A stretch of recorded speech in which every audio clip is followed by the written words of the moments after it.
in several films with Satyajit Ray, Mrinal Sen, Sanjay Leela Bhansali, Mahesh Bhatt and Zoya Akhtar, some of the most renowned directors in Bollywood.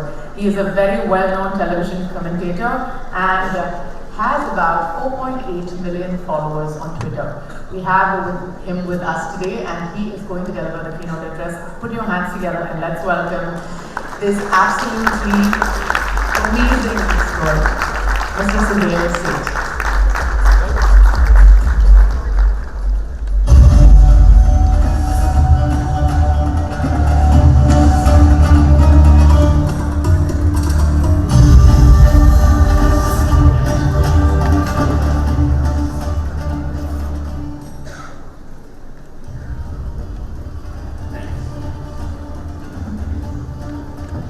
Good evening, ladies and gentlemen, and Ambu and his colleagues, thank you for having me here.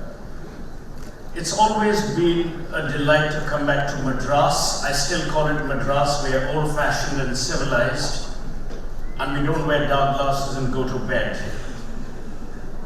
The topic that I chose for this evening was, why crawl when asked to walk?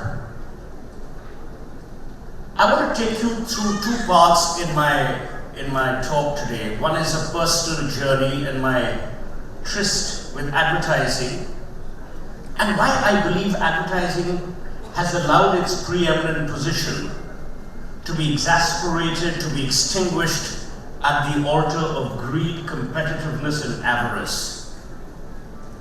When we were in advertising, it was a civilized business.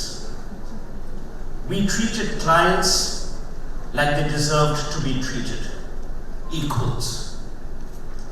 We never went into meetings where we would only discuss work. We'd start with Shakespeare. We'd have a glass of sherry. Sherry was a drink in those days.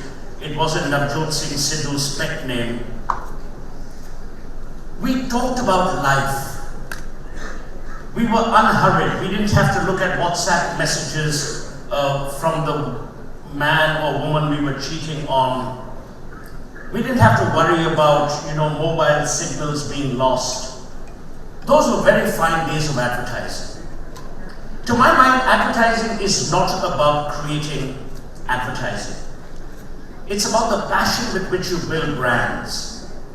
And sadly, I'm seeing that passion decline, not for any other reason. And I'm not here to give you a sermon as to what the world should be, because I really don't care. I don't have children, at least I don't have children that I know of. So I don't need to build a legacy or worry about anything. I'm just giving you my perspective, and you have absolutely every right to disagree, as long as you're not disagreeable. So advertising for us was an extension of what I call the cerebral creative in us. We didn't join advertising because we loved advertising. We joined advertising because we got no other job. No other job would be given to someone who'd done his bachelor's in English and his master's in history. I mean, unless of course you joined the AIADMK or the DMK or the RSS. But the RSS wouldn't give you a job if you were an English literature graduate. They'd give you a job if you were Hindi speaking and had mastered in Sanskrit. So we had very limited options. Today you live in an unfettered world, or so we believe. But today, sadly, the world has given up on advertising.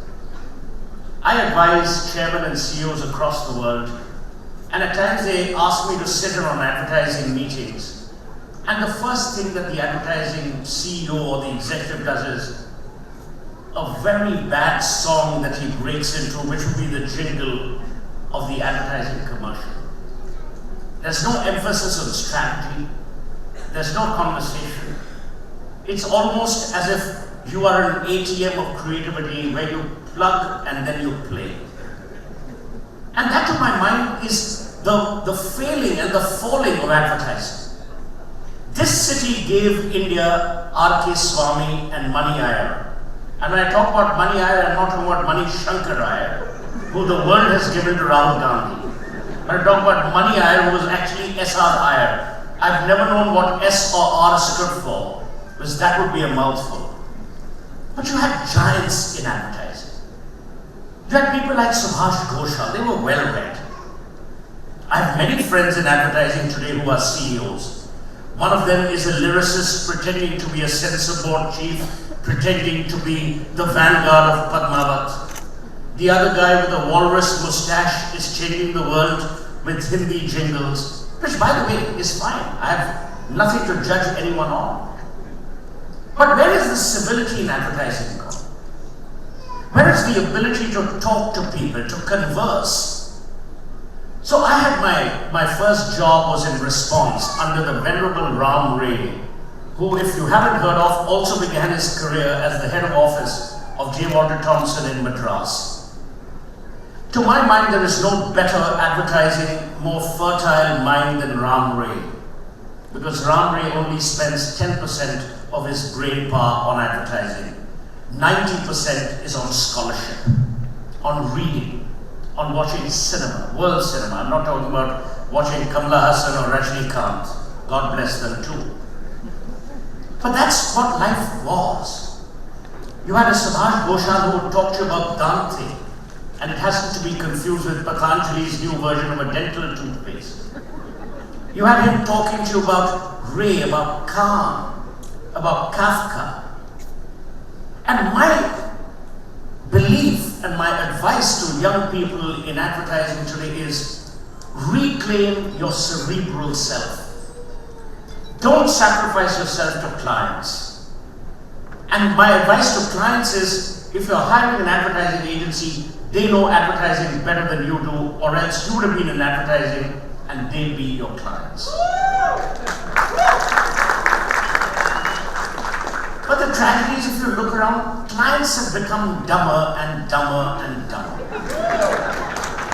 I mean, I have only once in my life, actually twice, I've slapped a client. One was a guy called Rajesh Srivastava, and another was a guy from this particular hotel chain who I will not name. Because they were rank idiots. They were intellectually innocent, and I didn't want them to spread their seeds of stupidity amongst my colleagues. And the reason why I had to slap them was their English was very inadequate. And my Hindi or my Bhojpuri wasn't up to par. So I didn't know of any other way to communicate but to be violent, which in those days was acceptable and wasn't part of the Me Too movement. Today, if you hit someone, you will be arrested. But if you steal money, you can become India's former finance minister. So advertising was a happy place. We drank alcohol. There was no such thing as sugarcane juice and raw pressery, and we didn't observe Navratra fasts. We didn't go to Udupi restaurants, we went to Michelin star restaurants. We knew that cutlery was outside in. Today, most advertising people, not in Madras but in other cities, especially in Delhi, don't even know how to use their fingers, forget cutlery. That worries me. What worries me is the elegance of advertising has disappeared. The class with which advertising was created across the world has disappeared. We don't command cerebral excellence anymore, and we don't demand it from our colleagues. Colleagues are moving from job to job because of money. Money in those days was linked to prostitution, not to advertising. But today it's also linked to advertising. People are willing to change jobs for a 1,000 rupee hike. I don't know in 1,000 rupees what you can get unless it's a really badly maintained Uber or an Ola. But that's what life was. So in 1996, my brother and I started Equus, and today is a very important day because my brother shut down Equus today, and I don't blame him. I walked out in 2006. I saw the tea leaves. I didn't want to be in a profession which was willing to sacrifice its intellectual integrity. I didn't want to belong to a profession where if you spoke your mind, you came across as someone who was challenging the status quo. But it's very important to challenge the status quo. Human beings by nature, the day they conform, they give up everything of their being. The difference between us and other mammals is We have a mind of confrontation, which is polite. It's not confrontation which is violent. We have stopped reading. A large part of India has stopped reading. You have this debate, and you have this debate going on about the CBSE, where people are saying cheating, cheating. I've said yesterday on television that yes, you must sack the CBSE chief. But what about the parents and the children who enjoyed the spoils of this cheating? For us, if you cheated, it was a dishonor morally. Today, it's a badge of honor if you can cheat. So why would you only blame the authorities? As Shakespeare brilliantly said in Caesar, the fault lies not in our stars, but in ourselves. Today, we don't quote Shakespeare. Not relevant. We quote Modi. And I'm not referring to Lalit or Nirav, I'm referring to the Prime Minister. But that's how things have changed. We don't spend time actually discussing the products we are creating in advertising. We don't spend time garnering, gleaning consumer insights. We don't spend time talking to our domestic staff. We don't talk to people as equals. We treat serving staff in a poor manner, not realizing most of them are more educated than we will ever be. Respect has gone out of our lives. We have replaced respect with convenience, and convenience is never a great option. Jugaad is the worst invention of modern man in India. And people keep talking about Jugaad. I think it is despicable that we have invented a shortcut from hard work and are now self-congratulatory on that point. Why does India not produce an Apple? Why have we not produced a Facebook? Because we are happy to be part of a labor arbitrage movement and be true innovators in changing the world. Advertising was meant to change the world. It was meant, and it still is, the only mechanism to invent desire. Advertising is not about the 30-second commercial. It is not about the print ad. It is not about that tweet. Advertising in our days was about the process of creation.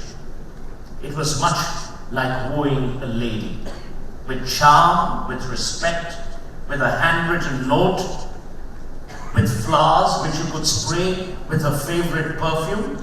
Today, how do you deal with women if you want to woo them? A WhatsApp message. What you doing tonight? Even the goddamn grammar is screwed up. LOL, almost as if it's an invitation to die.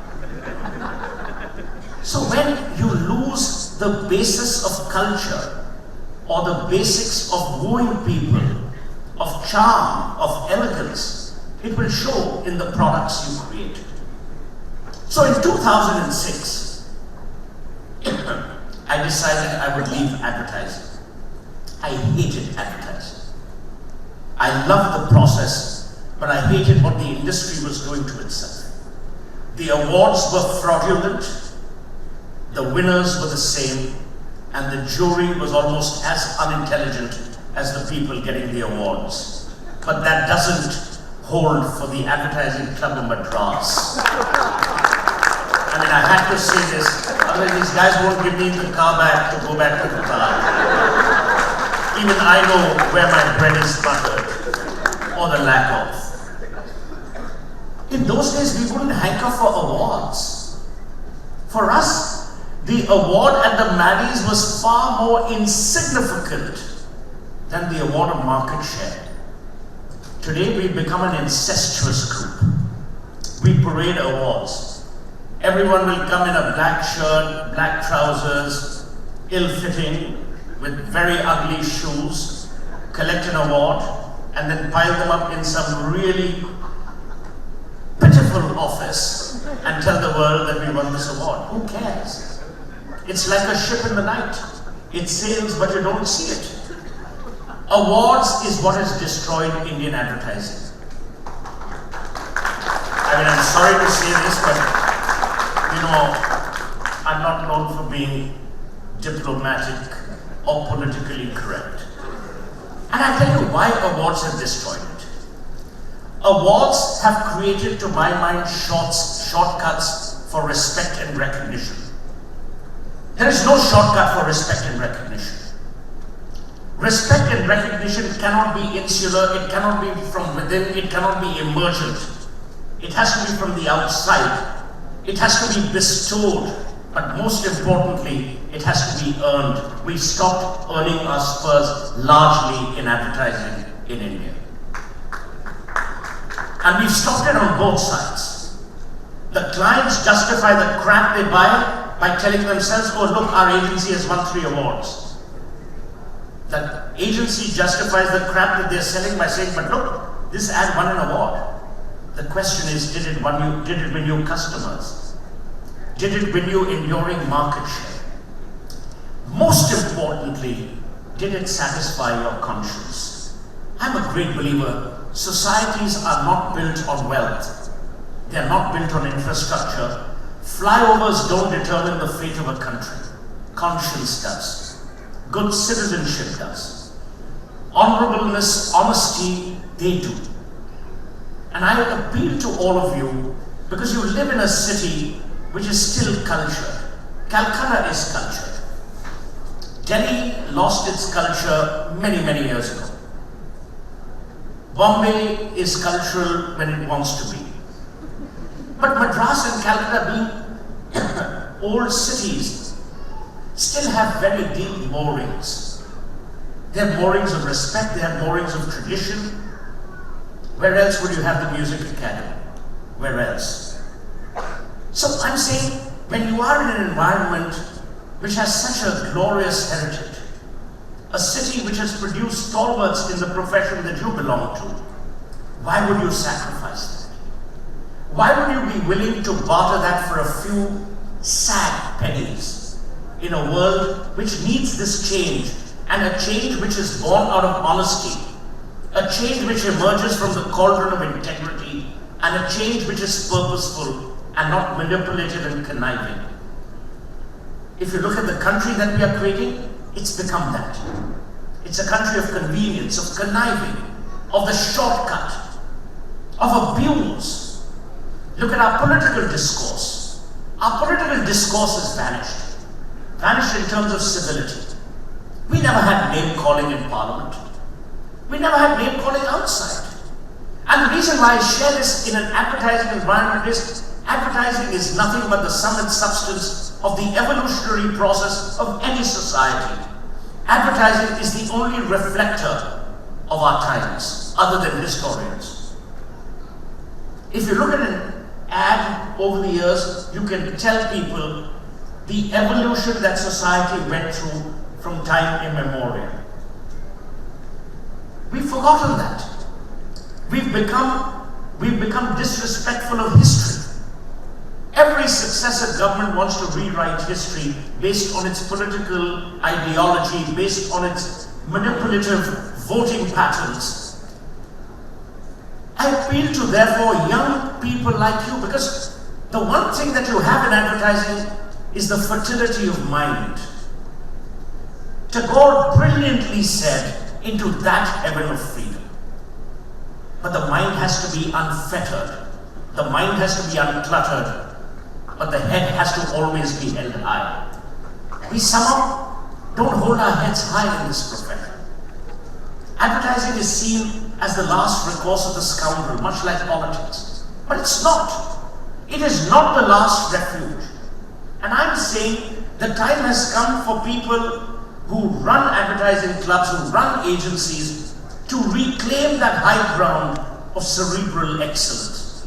To say, yes, we respect people, we will give them an award, but we will also fight for their rights. Not by beating up people on streets, but by actually showing people the options of great work. I don't see many advertising agencies walk into client offices discussing strategy anymore. It's almost a non sequitur. Why? Why must advertising follow the beaten path when the purpose of advertising is to be the disruptor in chief? If you want your advertising to be seen, your mind must be must have the ability to engage, excuse me, and to disrupt. We don't do that anymore. So in 2006, I decided I'd give up advertising. And I'm sitting with a long cigar. In those days, people were civilized. You could smoke indoors. And Mr. Tata and Mr. Krishna Kumar were walking out and they said, why are you retiring? I said, I don't like the business anymore. She said, what would you like to do? I said, I'd like to consult, but I'd like to charge 4 times what McKinsey charges.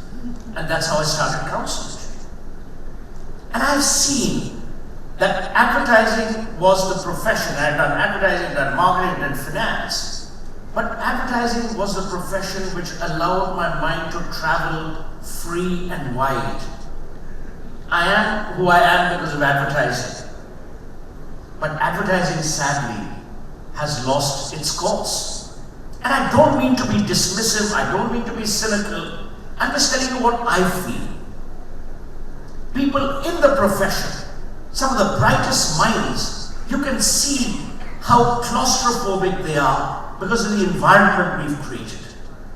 And not we as advertising people or you as advertising people.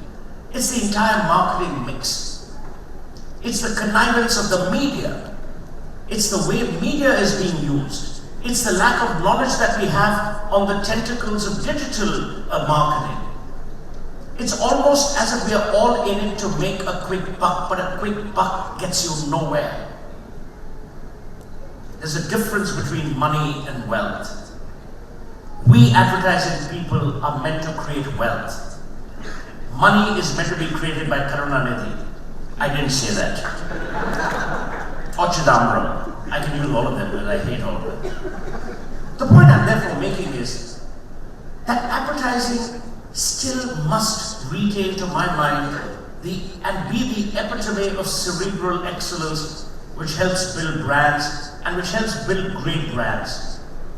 Advertising must reawaken the idea of India. I still remember, and Piyush was with me on that, when Suresh Malik created Mile Sur Mera Tumhara. It was not about a jingle. It wasn't about getting celebrities. We weren't telling celebrities to wear ugly vests and jump from trees. We were actually reigniting, through classical music, the idea of India, the idea of an integrated nation, bringing back pride in India.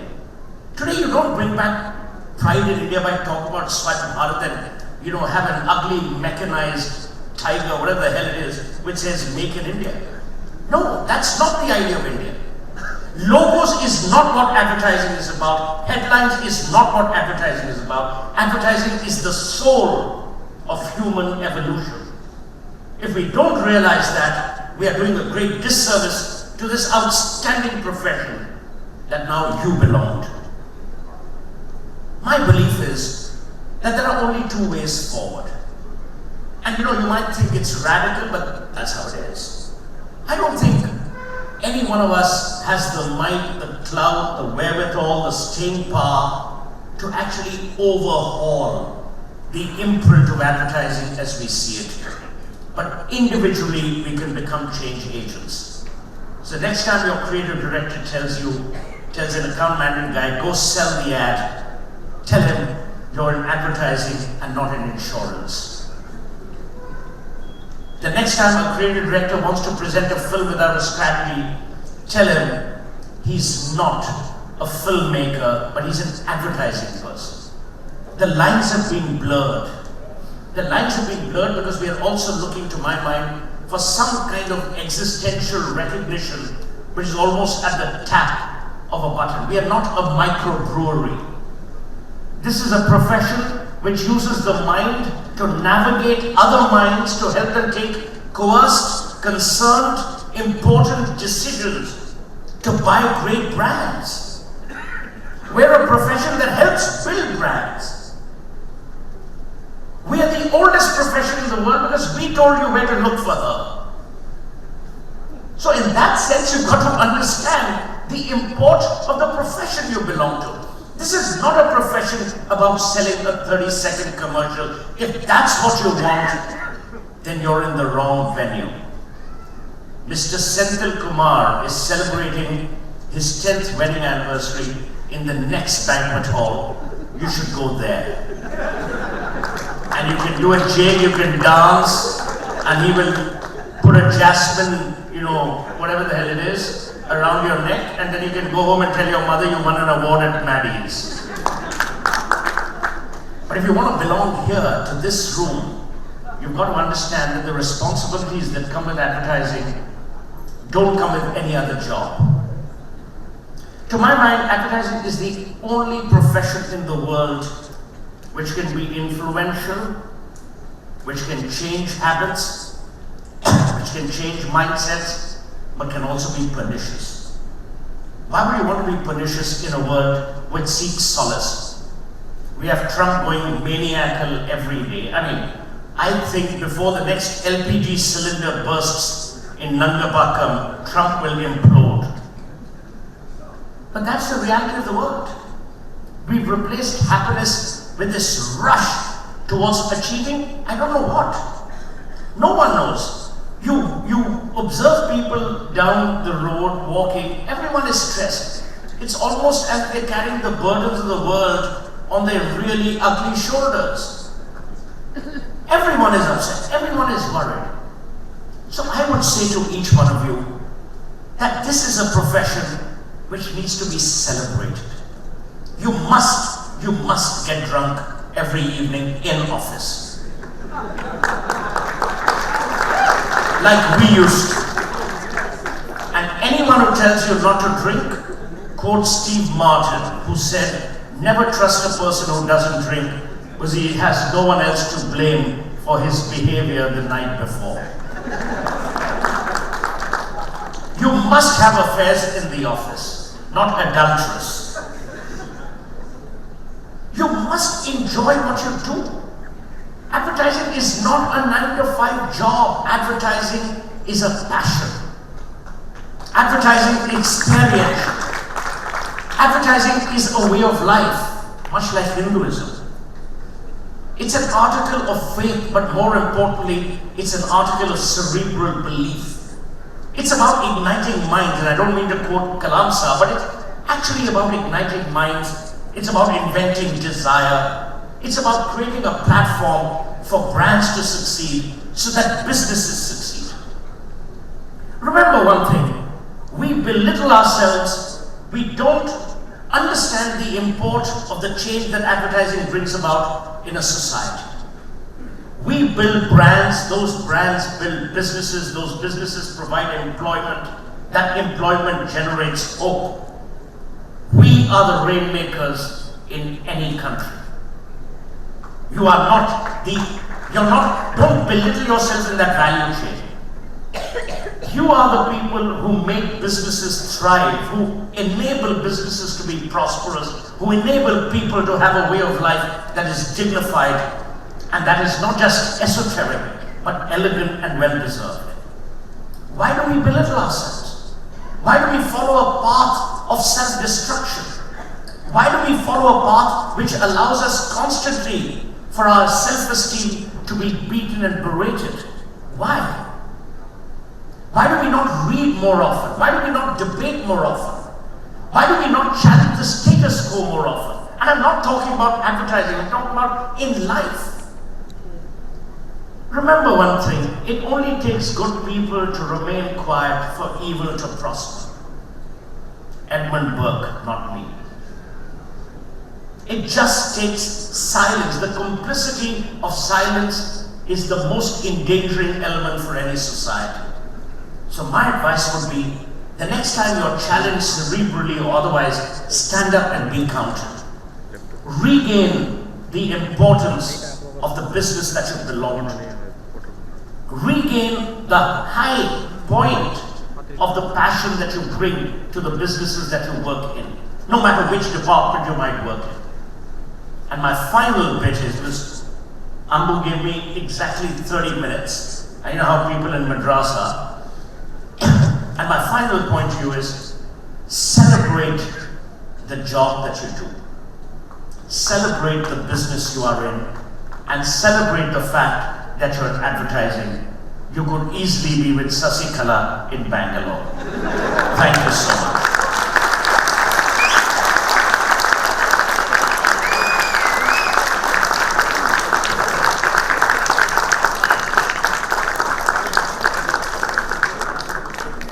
So now, if you have any questions, my advice to you is I'm very, very intolerant of questions which are long. You want to deliver a long question, there's a particular place on Marina Beach, you can go there, but otherwise I'm open to any brief, pithy questions. Could we have the lights on? This is almost like a cabaret here. Unless, of course, ITC saves on electricity.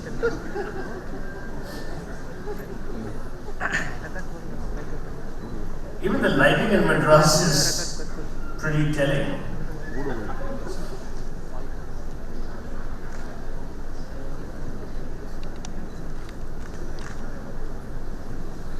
Any questions? 1 minute, you'll have to wait for the microphone. Only Narendra Modi speaks without a microphone because he speaks Mann Ki Baat. Give him the mic.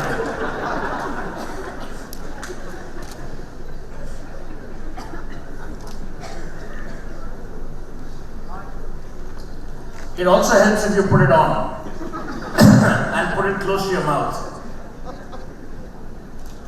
Hi, sir. It's a great talk we have heard. Now, the politics and the reading habits go hand in hand. Because Kerala, yes, the literacy is almost 100%. Now, in Tamil Nadu, we are picking up. So, what do you think? How to increase the readership with the masses? Can you have any suggestions? One suggestion of Tamil Nadu would be get Karunanidhi to keep writing poetry and not get into politics, and you might start reading again. I mean, how do I answer this?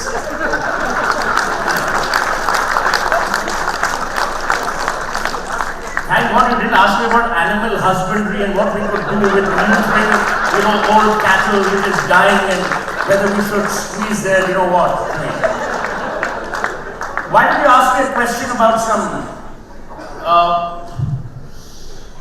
about lactating cows? Now that's a fertile mind. Are you an advertising or are you a client? I was I am that Ram's time in advertising. Shows. Yes. But Ramray is still all there. I mean, so are you. I'm just looking at it. And this wicked sense of humor. That's why you should never force Q&As on me. Okay.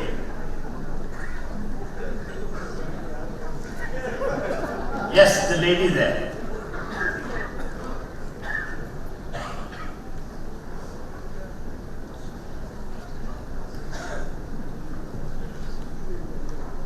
So I'm just curious, could you maybe give us a little bit about what you think about communism and advertising? About? About communism and advertising. I think that's an excellent question. I was born and raised in Calcutta. I loved communism then because I had nothing else to do. I think, now that's again, it's slightly more cerebral than his question, but I can't understand the relevance. I mean, communism and advertising? Good. A lot of communists who had very little to do also used to join advertising in those days. And when they were fed up with advertising, they became Naxalites.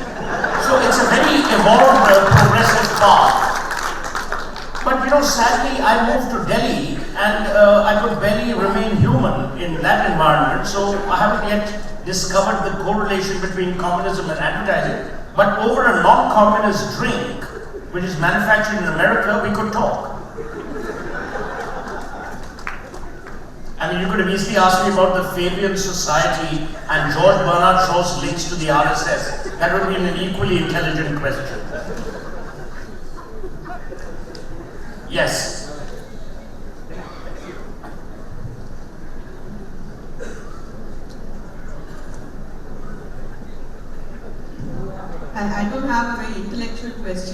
term. That must be normal then. Go ahead. See, today, the economics of advertising is such that BPOs tend to pay more than ad agencies. BPOs, business process outsourcing units. Okay, because you know when I grew up we didn't have BPOs and all. Right. Okay, so you'll have to give me the full thing. Okay. Like I didn't know LOL. I thought it was a bad version of SOS. Go ahead.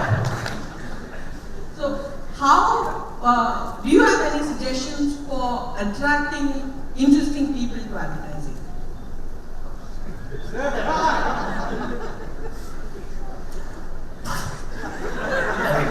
These are such sharp questions. I'm so overwhelmed with their intellectual depth. Now, how do you attract good people to advertising? I don't know. You know, full Monty? We Better tried, pay? it didn't work. You did? Which agency are you from? Open. Well, the name says it all. You didn't need the full Monty. You should just say, we are open. And then it would have worked. But then it depends on who from your agency said, we are open. If he had said we are open, everyone would have shut their eyes and gone home. Hey, how do we attract nice people to advertising? Tell them you're related to Sasikara. Okay. See what I mean about the decline of advertising? Yes. The gentleman here. Oh, sorry, that's a photographer. Hi Suhel, you scared the hell out of everyone here. I don't think anyone's going to ask many questions, but I have a simple question, Suhel. Your take on digital marketing and digital brand building. We'd love to hear a few words from you. I'm not, there's a lot of, I'm not. Suhel, can you hear me now? Yeah, just leave the mic a bit further away. You're almost swallowing it. I mean, don't confuse it with other things. Just leave it a bit far away. I was already getting into the drinking part. I know it's Chennai and times are hard. I mean, no pun intended, but just leave it a bit further away. Suhel, could you give us your take on the future of digital marketing and digital advertising? Okay, that's a great question. I believe that digital marketing will have three roles to play significantly. Number one, it will certainly play a very, very important role in the democratization of brand awareness. More and more people will get to know about brands across income strata, across everything else. Number two, it will play a very important role in brand softness. So I advise Anand Mahindra, I advise Mukesh, in fact I sit on the Geo board. Reliance would never talk about the foundation even though Reliance does some amazing work. Mr. Tata would never tweet, but last year on the 3rd of March, this year on the 3rd of March, he tweeted and talked about, you know, how the Tata trusts benefit from the hard work of all our Tata employees. I think the softness, the humaneness of a brand will have much greater play on digital marketing, whether it's Facebook, LinkedIn, which is more professional, Twitter, blah, blah, blah. The third is, digital marketing will also make brands very, very prone to great probity. So brands will have to be prepared to be more open, more transparent. More transparent, subject themselves to greater probity, and most importantly to greater consumer engagement. So don't get into digital marketing as if you were ticking a box. Get into digital marketing if it's like a relationship. So don't treat digital marketing as a one-night stand, as you would. I mean, not you would, but you know what I mean. Treat it as a long-term relationship and hopefully you'll succeed. The tragedy is most people are treating it as a tick box item. That, oh, you know, the company's on Twitter, the company's on Facebook, the company's on, we've got 100 likes. It's not relevant how many likes you have. What is relevant is what is said about you. You know, the like is just one symbol but what is said about you, so you've got to read the tea leaves, you've got to read the fine print to understand how consumers are reacting to which element of the brand engagement that they go through. Yeah. Yes? Hi. You talked about rediscovering advertising, but one of the most interesting... I said reclaiming. Reclaiming. But if you go back in the journey, the era that you spoke about, you talked about how you had that fine insight about how your consumer behaves and how you make advertising come alive. So in your context, where is research heading to when you look at consumer research?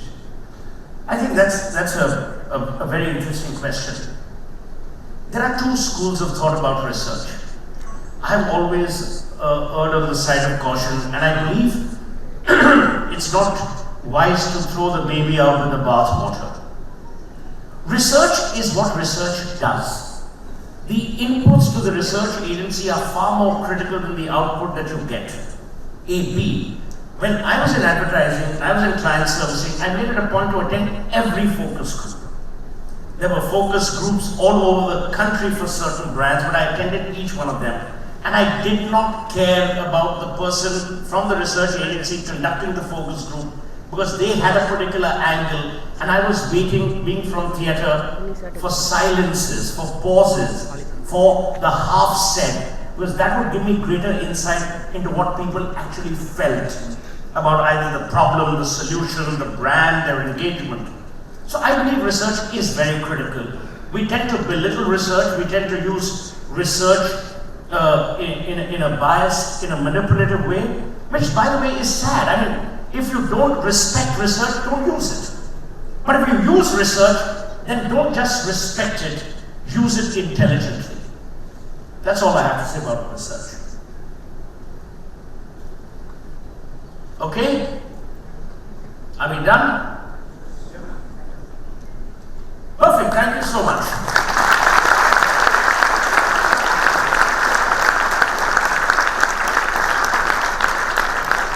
Thank you so much, sir. I request you to just stay on stage for a second.